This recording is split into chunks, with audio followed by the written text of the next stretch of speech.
If the acclamation that greeted Nicola Sturgeon at the Scottish National Party SNP conference in Glasgow this week is any guide, her position as leader is unassailable.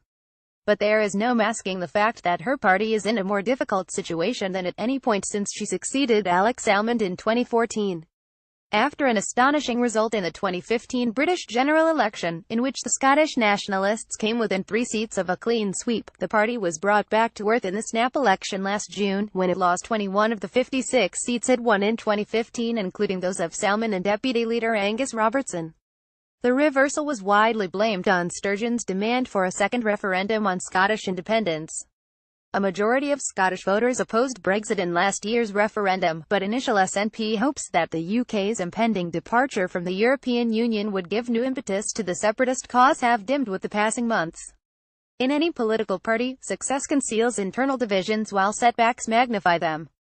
So it is with the SNP, where voices are now being raised, in particular among those who represent the one third of SNP voters who opted for leave in the Brexit referendum, about the party's enthusiasm for the EU.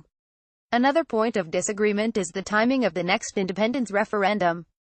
In her conference address, Sturgeon focused on domestic issues and played down the prospect of a new plebiscite. That reflects one of her chief difficulties. Having initially indicated that the Brexit referendum would bring a vote on Scottish statehood closer, Sturgeon has recently avoided committing to a date, saying a decision will not be made until the shape of the Brexit deal is clear.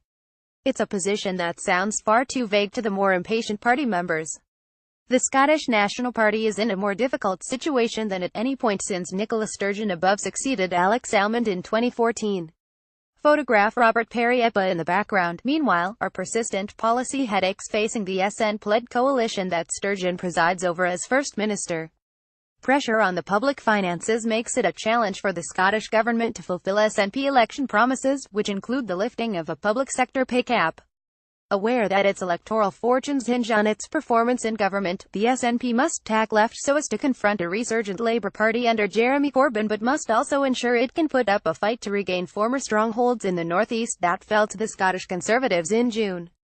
A YouGov poll last weekend showed just 4 out of 10 Scots approve of Sturgeon's record.